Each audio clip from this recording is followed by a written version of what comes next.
Vamos retornando, galerinha, vamos retornando. Pessoal, a gente está dando continuidade aqui à nossa aula de sistemas operacionais.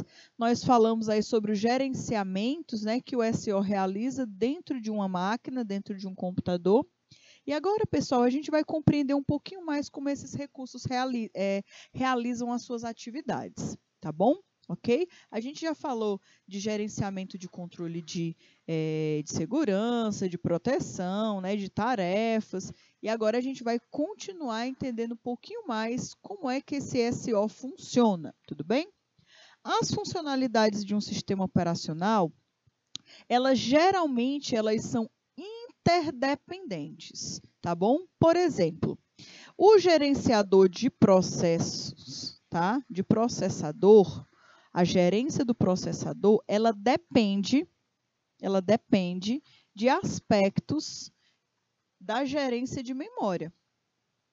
Isso não significa que um depende do outro, normalmente não é assim, mas eles precisam de informações de um outro gerenciamento. Então, é por isso que se chama de interdependência, tá bom? Assim, da mesma forma, a gerência de memória, ela existe, ela é um outro gerenciamento, ela é diferente do gerenciamento de dispositivo, mas o gerenciamento de memória, ele precisa de informações da gerência de dispositivo e também da gerência de proteção. Então, eles precisam de comunicação entre si, tá? Então, o sistema operacional, ele precisa que todos esses gerenciamentos se comuniquem, ok? Os sistemas operacionais, eles também têm as suas categorias. Os SOs, né, os sistemas operacionais, podem ser classificados segundo diversos parâmetros e aspectos, como o tamanho do código, a velocidade, suporte de recursos específicos e acesso à rede e muitos outros. Eles também conseguem realizar, tá? A seguir, nós iremos conhecer um pouquinho mais sobre alguns tipos de sistemas operacionais usuais, como os sistemas operacionais se encaixam bem, mas em alguma das categorias apresentadas do que em outros. Olha aí. Nós temos os sistemas, os estilos, né, as categorias que a gente já estudou. A gente já estudou essas categorias nas nossas últimas aulas. Esse aqui é a categoria de sistema operacional BET, ou também conhecido como LOT. Esse estilo aqui, os sistemas operacionais mais antigos já trabalhavam com esse estilo de sistema operacional, tá bom?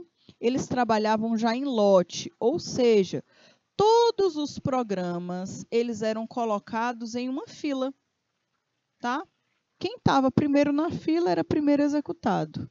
Uma das principais características desse estilo de sistema operacional é que o usuário não tinha acesso às aplicações, tá bom? Então, essa daqui são algumas características do sistema BET ou em lote. Coloca aí.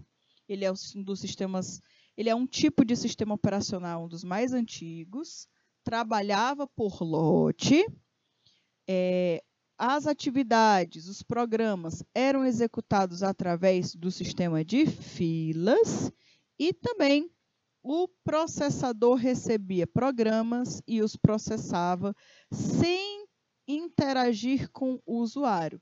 Não tinha essa interação com o usuário, tá bom? Ok? Isso daí tinha um benefício. Esse benefício é que permitia um alto grau de utilização do sistema. Atualmente, esse conceito se aplica a sistemas que processam tarefas sem a interação direta com os usuários, como aí os sistemas de processamento de transações bancárias. Então, o sistema operacional em lote, ele é um tipo de sistema operacional que ele era utilizado em computadores antigos. Mas essa tecnologia ela não ficou perdida. Não é porque hoje existem outros recursos que ela não é mais funcional. Ela só não é funcional para os nossos computadores tradicionais que nós temos hoje em dia.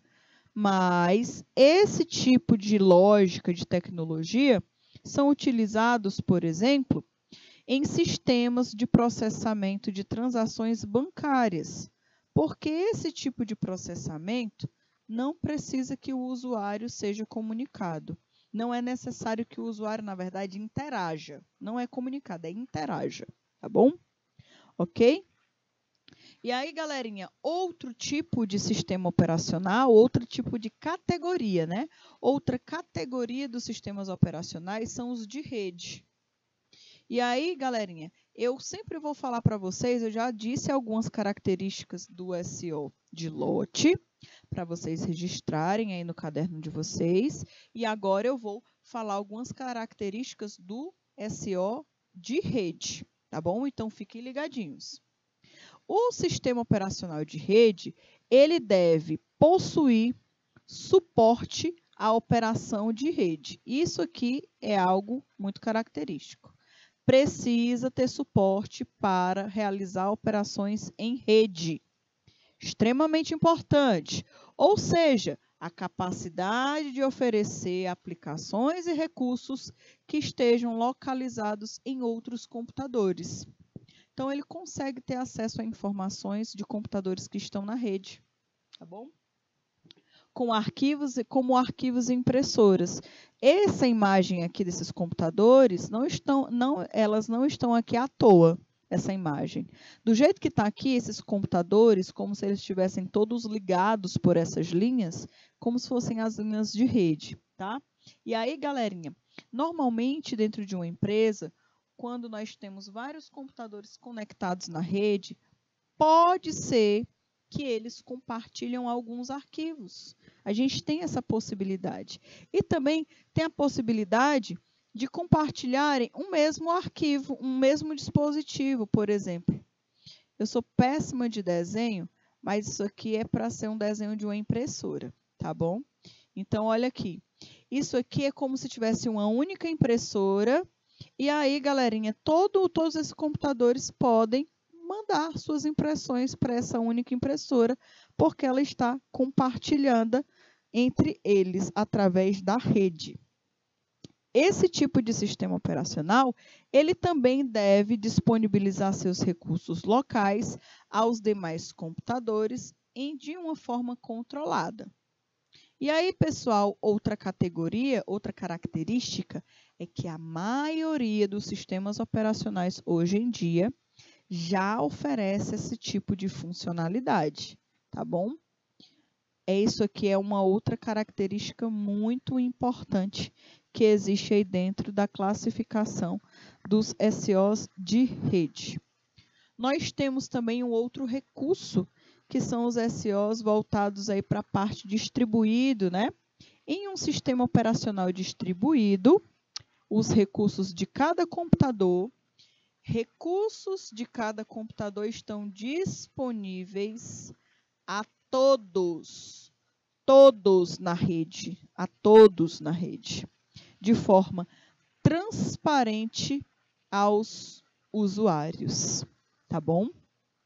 Ao lançar uma aplicação, o usuário interage com sua interface, mas não sabe onde ela está sendo executada ou armazenando seus arquivos.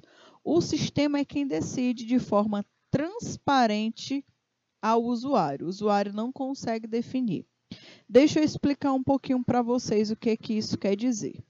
Imaginem que vocês estejam utilizando o recurso do Drive, Google Drive, tá?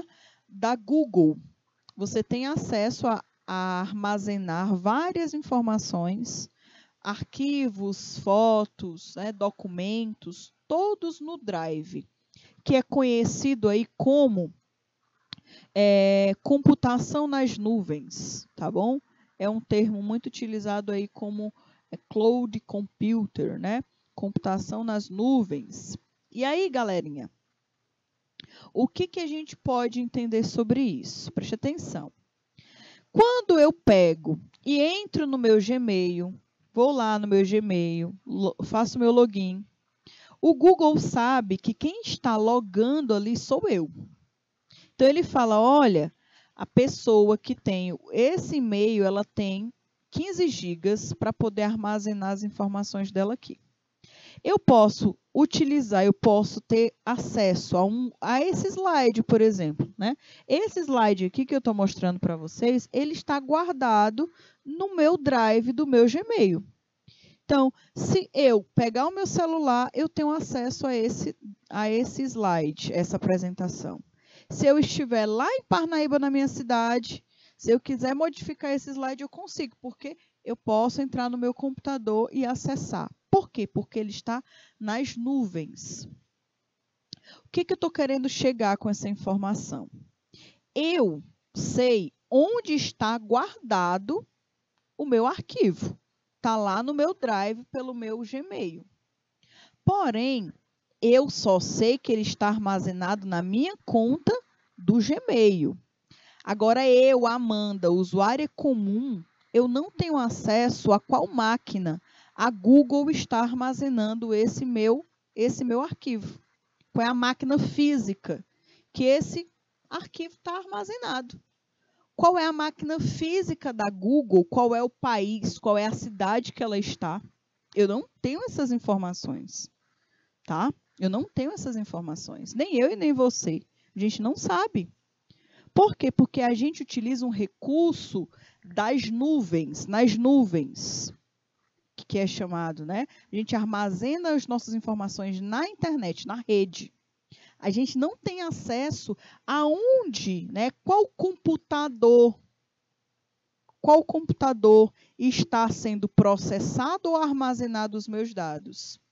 Isso aqui, pessoal, esse termo, essa tecnologia que hoje nós utilizamos, que é muito comum, já tinha sido, né, cantado às pedras, né? Já tinha sido cantado às pedras por Tannenbaum. Tannenbaum, ele foi o cara, né, que revolucionou o que hoje a gente conhece sobre sistemas operacionais. Então, se vocês forem atrás de livros, documentos, slides, vídeos no YouTube, se vocês forem atrás de várias informações sobre essa disciplina de sistemas operacionais, vocês verão que praticamente quase todos os conteúdos têm Tannenbaum no meio, porque ele, né, desenvolveu muitas coisas do sistema operacional, né, muitas ideias. E ele já falava sobre a Amoeba, tá? Sobre o Amoeba, que eu já tinha pedido até para vocês pesquisarem sobre ele, o Amoeba. Tem até naquele material que eu compartilhei com vocês. Esse Amoeba, ele fala dos ambientes, né, de computação em nuvens, um sistema muito semelhante a esse sistema de computação em nuvens, tá? Em uma aplicação na nuvem, o usuário ele interage com a interface da aplicação. Eu interajo com o meu slide. Eu interajo com a apresentação de PowerPoint, por exemplo, que eu estou criando. No meu computador, no telefone, mas eu não tenho a visão clara das máquinas onde os seus dados estão sendo processados e armazenados. Talvez esse meu slide ele esteja aí em um servidor muito distante da Google, que eu nunca nem tenho acesso, né? Mas para mim não me importa. O que importa é que quando eu entrar lá no meu login, na minha senha do Gmail, eu tenho acesso às minhas informações. Então, pessoal, esse tipo de sistema só é possível graças aí aos sistemas distribuídos, tá bom? Ok? Então, nem sempre aquele recurso que você está usando, ele está exatamente naquela máquina que você está utilizando. Está em outro local. Nós temos aí o multiusuário. O multiusuário também é um sistema operacional que deve suportar a identificação do dono de cada recurso dentro do sistema. Arquivos, processos, área de memórias, conexões de rede e impor regras de controle de acesso para impedir o uso desses recursos por usuários não autorizados. Então, imaginem que vocês estejam na escola, ou vocês estejam aí em um outro local que vocês compartilham, por exemplo, uma máquina, um computador. E aí, você quer ter o seu login. Ah, eu quero entrar na minha máquina e as minhas informações eu quero guardar nas minhas pastas e só eu quero ter acesso. Então, imagine que vocês estejam aí no laboratório da escola e o professor fala, olha, hoje a gente vai criar o login de vocês. Aí você cria o seu login e você tem que saber que toda vez você só vai poder utilizar aquela máquina, aquele mesmo computador, porque o seu login está naquela máquina. Aí você usa, o aluno da manhã usa, o aluno da noite usa também. Cada um tem o seu login. Aí você fica se perguntando, mas será que os meus arquivos que eu estou guardando, as minhas fotos, os meus documentos, que eu estou guardando aqui na área de trabalho, no meu login, o fulano ou o cicrano vai ter acesso? Né? Será que ele vai ter acesso? Se eles tiverem simplesmente usuários diferentes, se cada um tiver o seu usuário para entrar, ele não vai ter acesso, tá bom? Então, por exemplo, imagine que eu tenho o meu login, minha área de trabalho está lotada de documento, e aí eu saio e você entra no seu login. O computador vai estar zerado, como se nunca tivesse existido nenhum documento ali, porque você está em outro usuário.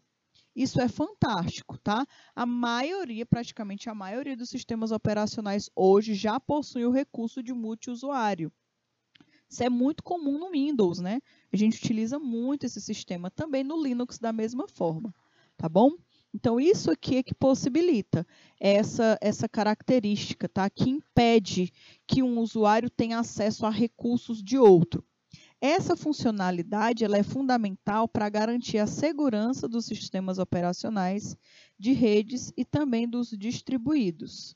Grande parte dos sistemas operacionais são multiusuários. Isso aqui é uma grande diferença, tá? Uma grande diferença. O mesmo computador, em casa, a gente não tem um computador para cada pessoa. A gente tem um computador para 3 pessoas utilizarem, por exemplo. Se você não quer que o seu irmão ou o seu primo tenha acesso aos seus dados, o correto é que cada um tenha o seu login. Cada um tem o seu login. Tem o seu login. Então, assim que você entra, lá no Windows ele tem a opção de criar usuários. Aí vai ter, um de vocês tem que ser o administrador, né? Um de vocês vai ter que ter o login de administrador. Os outros ficam de usuários normais, tá bom? Quem faz a configuração fica com o perfil de administrador. E aí, galerinha, isso é muito bom porque é como se fossem 3 máquinas diferentes, né? Cada um tem a sua privacidade, por exemplo, tá bom? Mas existem locais na máquina, existem locais no computador que são de acesso compartilhado, tá? Que podem ser de uso compartilhado, ou seja, se você guardar uma informação naquele local, todas as pessoas dos outros usuários terão acesso, tá? Isso aqui também é muito tranquilo, tá? Isso aqui é muito comum, é uma característica já desse tipo de sistema. E aí nós temos o servidor. Esse carinha aqui, ele é show de bola. Esse aqui é um perfil de sistema operacional que ele não é comum da gente encontrar em todos os lugares. Um sistema operacional de servidor, olha aqui uma das principais características dele. Ele deve permitir a gestão eficiente de grandes quantidades. Essa é a principal característica. Fica ligado. É a possibilidade, é a gestão eficiente de uma grande quantidade de recursos, desde disco, memória, processadores. Então, se você precisa de uma máquina, se você precisa em uma empresa de um computador que tem um alto poder de armazenamento, um alto poder de processamento, um alto poder de memória e de disco, você não está precisando de um PC gamer. Você está precisando de um servidor. Então, tem muitas empresas, isso é comum, muitas empresas que têm uma quantidade de computadores, né?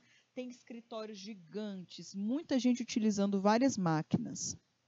A maioria daquelas máquinas, praticamente quase todas aquelas máquinas, são todos computadores pessoais. São todos computadores comuns. Mas tem algum canto dessas empresas aí que normalmente só quem tem acesso é o TI, é o cara da tecnologia da informação, é a pessoa responsável pela informática da empresa, que tem acesso ao servidor, que é o local onde fica armazenado, né, uma quantidade absurda de informações da empresa. Lá onde é que realiza os backups de tudo. Programas que precisam ter um alto poder de processamento vão ficar lá. Então, tem muitas empresas que investem em servidores. Eu, por exemplo, você, normalmente a gente não tem acesso a esse tipo de sistema operacional. Não tem nenhum porquê, né? A gente não tem necessidade. A gente tem necessidade de um outro tipo de recurso. Então, é comum vocês encontrarem, né? Quando vocês estiverem trabalhando nas empresas, vocês vão ver, se vocês forem locados na empresa para trabalhar na parte de tecnologia da informação, você, de alguma forma, você vai ter acesso a esse carinha aqui, ao servidor, tá bom? Normalmente, um sistema operacional servidor também tem suporte de rede multiusuário. Isso aqui é uma característica também, tá? São aí os supercomputadores, tá bom? Outro tipo de máquina que é mais conhecida por todos nós, por eu, por você, por eu, por todos nós coladinhos. Normalmente aí o professor que trabalha na escola de vocês, o diretor, os coordenadores, o pessoal aqui que trabalha no recurso do estúdio.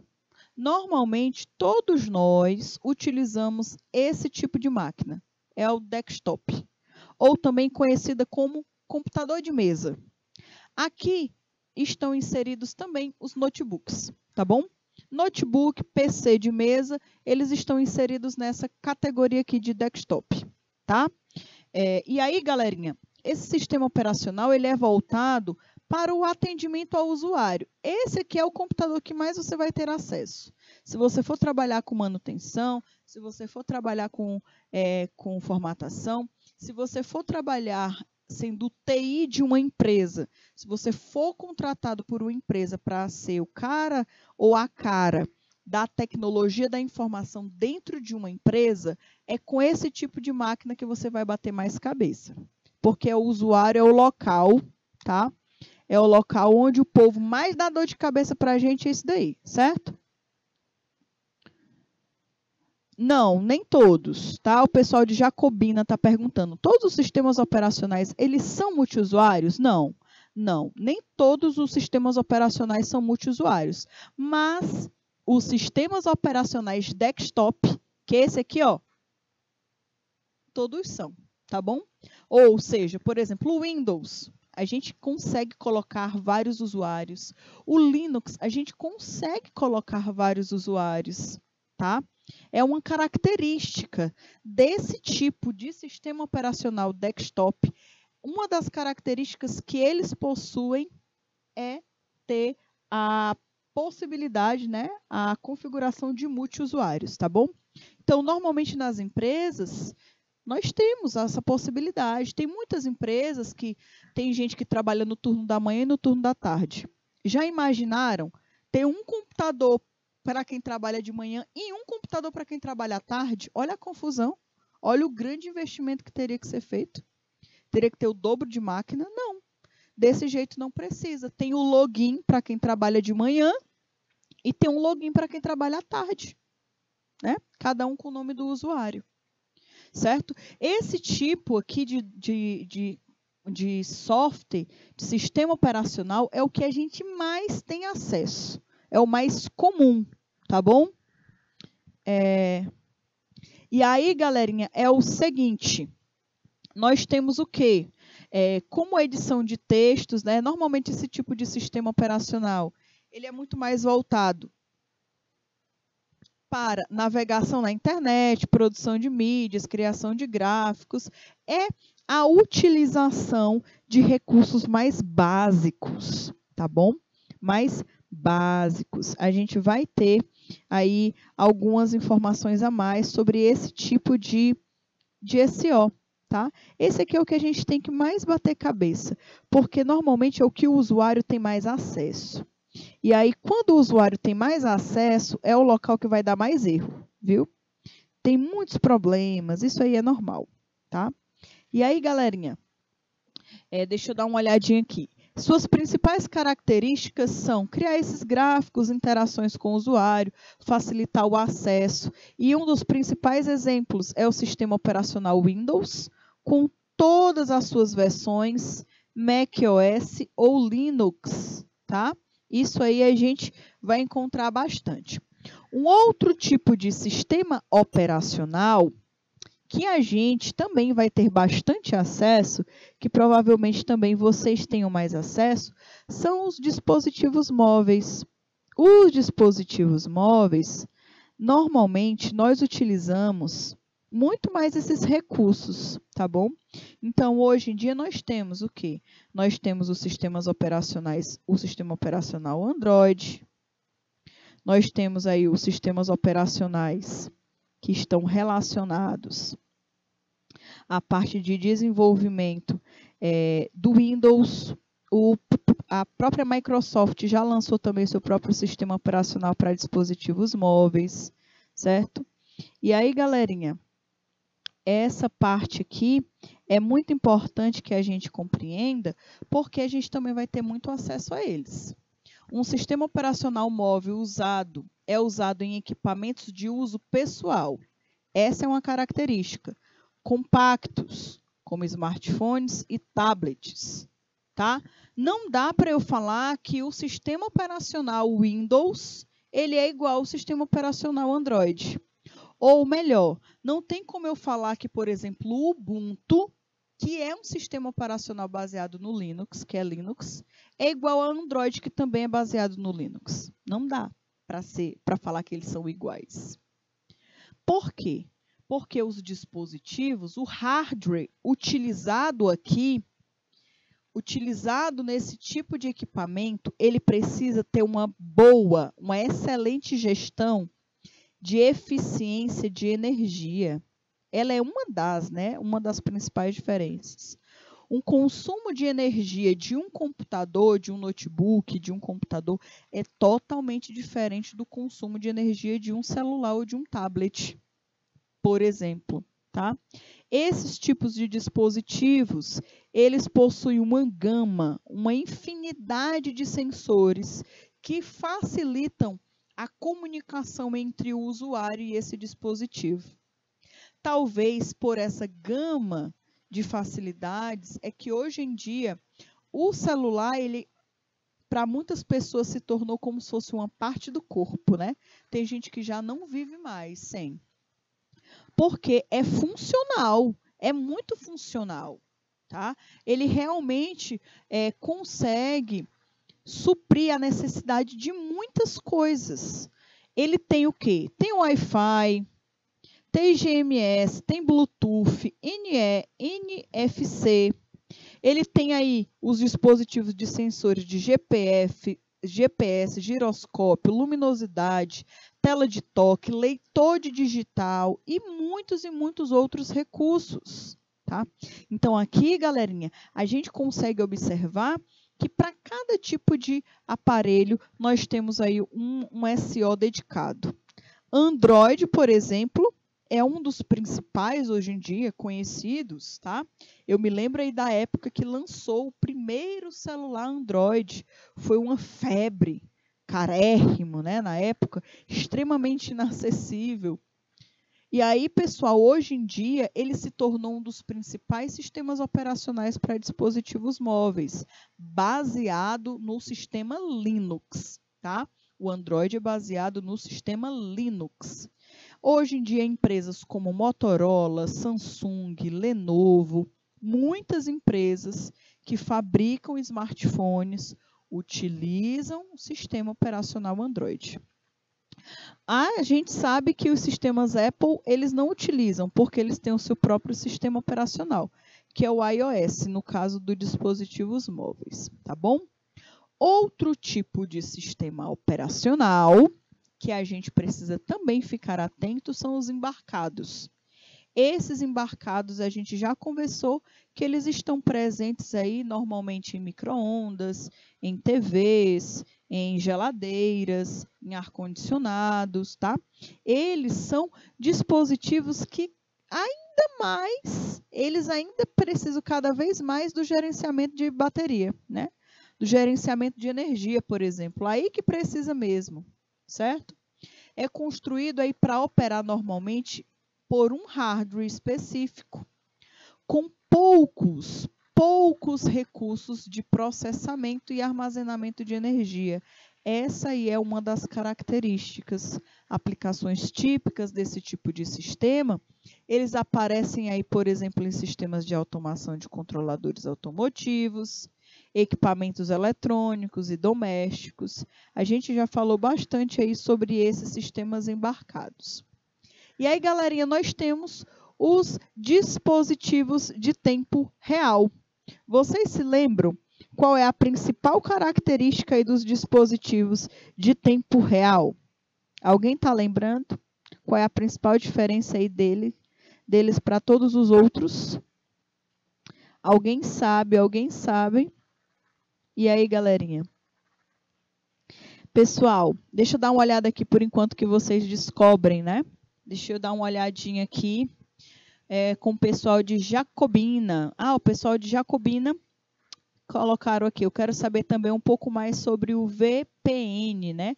Esse VPN bem aí é algo que você vai conhecer um pouquinho mais lá na disciplina de redes de computadores, tá certo?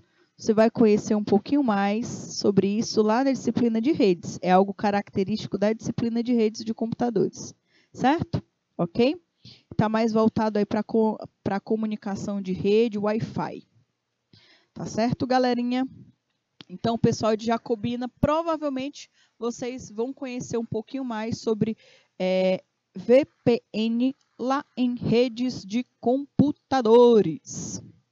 Voltando aqui, pessoal, em tempo real, os sistemas operacionais de tempo real, a principal característica deles é o tempo, como o nome já diz. O tempo é um fator crucial. Existem sistemas operacionais que o tempo não é um fator principal, mas nesse estilo aqui tá? Ao contrário da ideia usual, um sistema operacional de tempo real não precisa ser necessariamente ultra rápido. Sua característica essencial é ter um comportamento temporal previsível. Ou seja, seu tempo de resposta deve ser previsível no melhor e no pior caso de operação. Então, o tempo de resposta, ele deve funcionar como esperado, certo? Não é que é um supercomputador, uma super máquina. Não. O tempo de resposta deve obedecer ao tempo esperado, tá? A estrutura interna de um sistema operacional de tempo real deve ser construída de forma a minimizar esperas e as latências, tá? As latências que podem vir a acontecer no sistema, como tempos de acesso a disco, sincronizações excessivas, tá bom?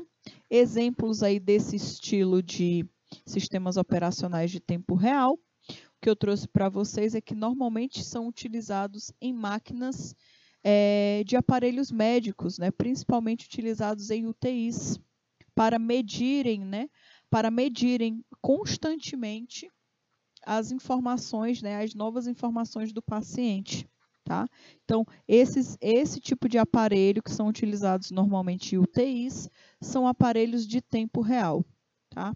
Essa resposta ela precisa permanecer sempre constante. Existem sistemas de tempo real que também são conhecidos como tempo real críticos, nos quais a perda de prazo pelo sistema pode perturbar seriamente o sistema físico sob o seu controle, como graves consequências humanas, econômicas ou ambientais, como é o caso aí de exemplos do tipo de sistema que seria o controle do funcionamento de turbinas de um avião ou de um freio ABS, tá? Outra característica dos SOs, galerinha, que a gente precisa começar a observar, é que os sistemas operacionais, eles possuem estruturas, tá? E aí a gente vai falar um pouquinho agora sobre essas principais estruturas que o sistema operacional possui. O SO, ele tem elementos e ele é dividido aí, ó, esses componentes que são mais relevantes para o sistema operacional é o núcleo, o código de inicialização, os drives e os programas utilitários. O núcleo de um sistema operacional, como o nome já diz, né? Núcleo fica aí no centro, né? Ele é o coração do sistema operacional. Ele é responsável pela gerência dos recursos, do hardware utilizados e também pelas aplicações. Também, pessoal, ele implementa as principais abstrações que são utilizadas aí pelos aplicativos e pelos programas utilitários dentro de uma máquina. Uma outra parte, né, um outro elemento principal dentro de um SO é o código de inicialização, ou bootcode, né? A inicialização do hardware, ela requer uma série de tarefas complexas, como reconhecer os dispositivos. Então, toda vez que tu liga a tua máquina, o sistema operacional ele tem esse trabalho de realizar, né? De realizar uma série de tarefas, como reconhecer os dispositivos instalados, ele vai reconhecer todos os dispositivos que estão ali naquela máquina. Ele vai testá-los, vai realizar a configuração adequada do seu uso. Outra tarefa importante é carregar o núcleo do sistema operacional em memória e iniciar a sua execução, tá bom? Então, aí, esse código de inicialização de um sistema operacional, ele é responsável por essa parte principal, pela essa parte inicial, na verdade, do SO, tá? Vai fazer o gerenciamento de todas essas atividades. Outro elemento muito, mas muito importante dentro de um sistema operacional são os drives. Eu já tinha conversado com vocês que quando a gente adiciona, por exemplo, uma impressora dentro em uma porta USB de um computador, o sistema operacional ele precisa reconhecer aquela impressora como um novo dispositivo. E aí, pessoal, normalmente essa impressora ela tem um drive. Esse drive é um conjunto de aplicações que precisam ser executadas para que aquela impressora possa, como se fosse ficar interligada com a máquina, né? Então, o SO precisa reconhecer que aquele dispositivo agora faz parte daquela máquina, está conectado. Então, normalmente existe uma estrutura de programas, né, uma sequência de aplicações que precisam ser instaladas dentro do computador. Normalmente, aí, há muitos sistemas operacionais, como a partir, se eu não estou enganada, a partir do Windows 7. A partir do Windows 7, quando a gente instalava um novo aplicativo, um novo desses periféricos, o próprio sistema operacional ele já se encarregava de baixar automaticamente os drives, certo? Antigamente não, a gente tinha que ver o modelo, vinha com um CD, a impressora, a gente tinha que colocar o CD da impressora na máquina, instalar, aí depois que ele reconhecia, tá bom? Então, pessoal, isso aqui são módulos de códigos específicos para acessar os dispositivos físicos, tá certo?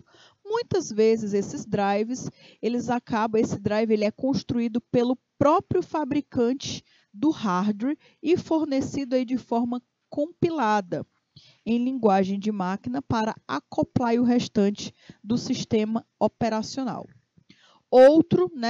outro elemento do sistema operacional do SO são os programas utilitários. Então, os programas utilitários são programas aí que facilitam o modo com que o sistema operacional fornece as funcionalidades complementares ao núcleo, tá? Com a formatação de disco, de mídias, configuração de dispositivo, manipulação de arquivo.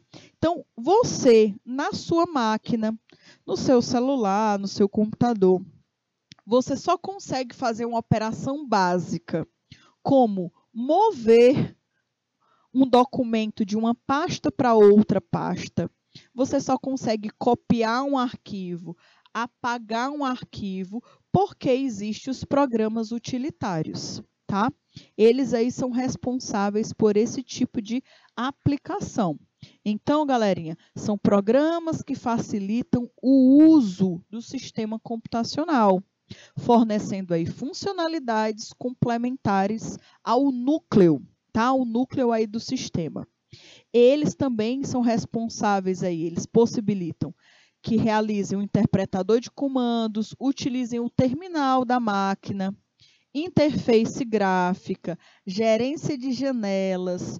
Tudo isso aqui só é realizado por conta que nós temos acesso aos programas utilitários. E eles fazem parte aí dos elementos de um sistema operacional, tá bom? Galerinha, aqui eu trouxe para vocês a figura que mostra o esqueminha, tá? De todos esses elementos, ó, dentro de uma estrutura de um sistema computacional típico. Certo? Nós temos aqui a parte dos aplicativos, do núcleo, os programas utilitários, o controle dos dispositivos. E aqui eu trouxe para vocês também a figura do formato que funciona essa organização já no estilo de uma estrutura de um sistema operacional Android, tá bom? A gente começou a falar sobre esse assunto hoje, galerinha, e amanhã nós daremos continuidade à nossa aula. Tá? Nós iremos continuar esse assunto, nós iremos falar como é que funciona essa divisão do sistema operacional e essa diferença, tá? Dos sistemas operacionais Android, tá bom? Galerinha, a gente está encerrando por aqui. Um forte beijo, fiquem com Deus e até a próxima aula, pessoal. Tchau, tchau.